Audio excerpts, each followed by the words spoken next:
We are visiting 3 unique houses in Osaka, Japan. It took us 21,000 tiring steps but enjoyable. Tara, Let's go!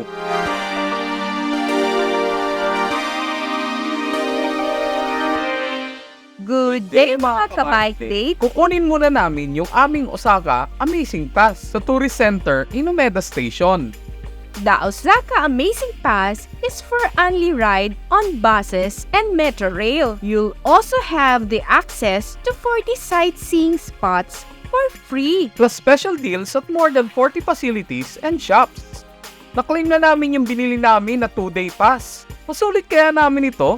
Pupunta na kami sa aming first destination. Nakakalito talaga dito sa malaking station or hub. Hanapin naman natin kung nasaan yung Tanamachi line. We arrived sa destination station. Tignan natin sa map kung saan papunta ang castle. Hagdan na naman. Mamamayat ka rito. Madadaanan natin yung Osaka Museum of History.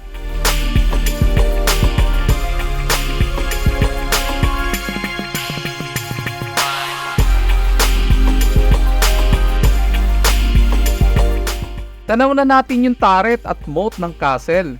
We use the tram papasok sa castle grounds.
The tram stops at this gate. Kita na yung castle.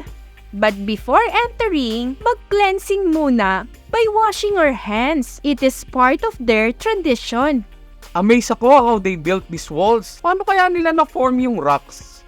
Ito yung Miraiza Osaka-jo. Ang original purpose niya, HQ ng isang division ng army. Pero na-repurpose siya ngayon into a complex facility with shops, cafes, and restaurants. Ang ganda ng garden with pond!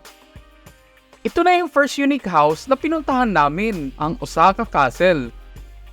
Ang mga daimyo ay nagpapatayo ng mga castle or fortress. A daimyo was a feudal lord in shogunal Japan from the 12th century to the 19th century. The daimyos were large landowners and vassals of the shogun. Each daimyo hired an army of samurai warriors to protect his family's lives and property.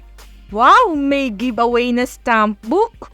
We are now entering the castle. We go up using the elevator to the 5th floor or use the stairs until 8th floor. Alam na kung anong pinili namin. Ito na yung view at the top floor. Makikita mo how expansive yung grounds ng castle.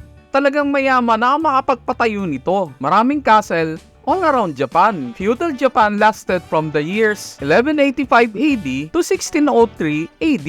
During this period in Japan's history, the shoguns held more power in the society than the emperor and the imperial court. In the feudal society, the shoguns handed out land to their loyal followers, and these estates were then overseen by different stewards and constables. On the museum floors, tell the history of the castle. Itinayo ang kastilyo noong 1583. Ito ay inatake at nawasak noong 1614. Ay muling itinayo ang Osaka Castle noong 1620. Ang pinakamalaking improvement ay isang bagong nakataas na central tower na nakatayo pa rin hanggang ngayon. Sadly, Osaka Castle got hit by lightning in 1660. It got repaired in 1843 just to be burned down again in 1868. Ang Osaka Castle ay muling pinatayo ng 1931. Inatake ito ng World War II na nagresulta sa muling pagkawasak ng pangunahing tore. The total restoration was finished in 1997. Oh, may giveaway uli. Ang haba ng pila for tickets. Buti na lang naka-amazing pass kami.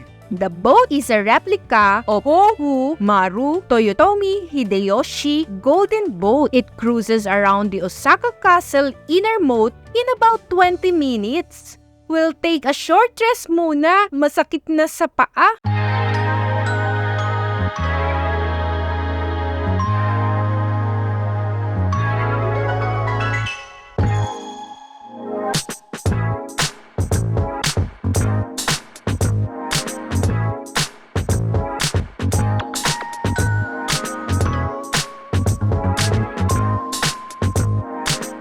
Ang ganda ng garden nito, malaki pa, at 105.6 hectares. Maraming puno, may 3,000 cherry blossom tree, pero hindi siya in bloom. Nag-enjoy kami sa ibang mga puno na nag-change na ng autumn colors.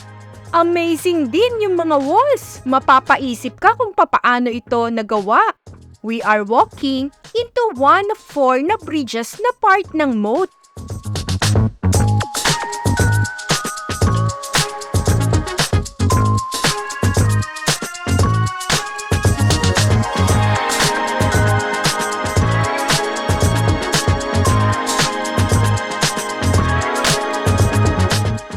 Ini-imagine ko rin kung papaano isinasara ang gates kung may intruders.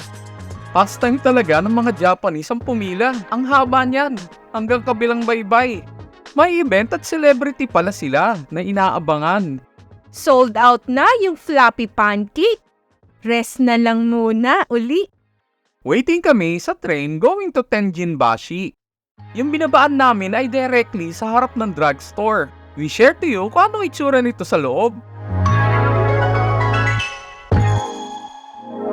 Tignan mo reaction nila. Parang pumapasok sa Watsons. Sabi nila, mas mura ang ibang cosmetics dito kaysa sa mga mall. Ang Tenjinbashi Suji Shopping Street ang pinakamahabang shopping arcade sa Japan at isa sa mga pinakalumang merchant area ng Osaka. Ang mga covered shopping arcade ay isang endangered species na sa Japan dahil ang mga lokal ay pumupunta na sa malalaking chain ng shopping mall. Mga kalsada lamang siya dati na maraming merchant sa ground level ng bahay. Nagtabi-tabi sila at ginawang arcade, nilagyan ng bubong at nirestrict na ang mga motorized vehicles. Nandito naman tayo ngayon sa Osaka Museum of Housing and Living. Ipinapakita rito ang pamumuhay ng mga taga-Osaka noong Edo period. Ito na yung tinutukoy naming second unique house. May display pala sila ng mga lumang laruan.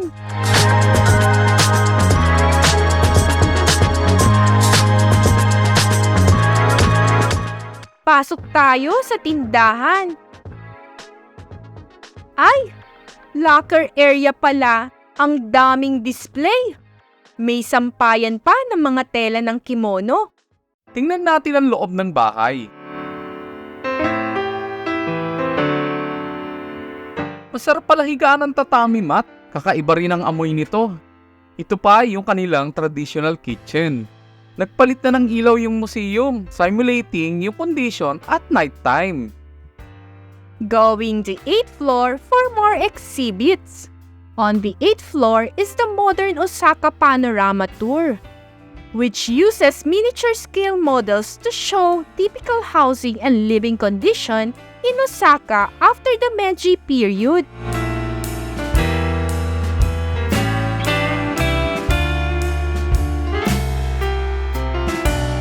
Now we are going west sa third unique house that we are visiting. Maginaw na! Kita na natin ang Tempo-san Giant Ferris Wheel. Ang third unique house ay ang Osaka Aquarium kay Yukan. Diba? Bahay ng mga isda. It's one of the world's largest aquariums with tanks holding a cumulative 11,000 tons of water. Papasok na tayo ng aquarium. Sasalubungin tayo ng aquarium tunnel. Parang nakapunta na ako sa ganito. The tour starts from the top floor. Mag-escalator tayo from 3rd floor to 8th floor. Ang haba at ang taas. Sa top floor ay open. Walang bubong. Wildlife ang team dito. Ang lamig kasi open ceiling. Ang concept ng building ay meron itong malaking tank na 9 meters or 3 floors high sa gitna. Merong mga sea creatures sa gilid para sa mga special nilang habitat. Kaya ang sistema ay magsisimula sa itaas, papunta pababa na pa-spiral.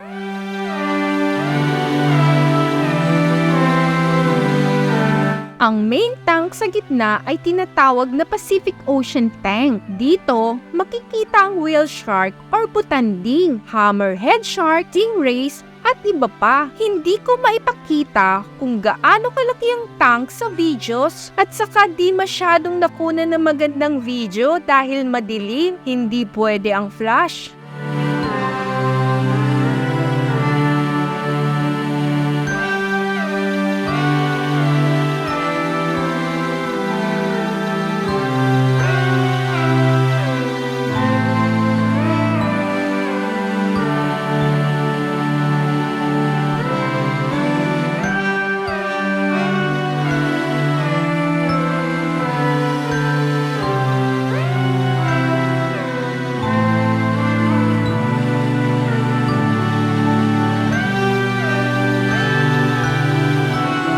The aquarium works with universities and other groups in Japan to conduct health management training programs, biological research, and breeding studies. Some of the research conducted at the aquarium has been published, so it would appear that this is a serious research facility and not just a place for tourists to casually observe marine life. Inabot din kami ng 21,000 steps pagbisita namin sa 3 unique houses. It is worth it naman dahil sa new experiences, mga learnings, and discoveries. That's all for day 3. Abangan na lang ang day 4 namin. Thanks for watching. Please like, share, and subscribe. You can also watch other videos here. Bye!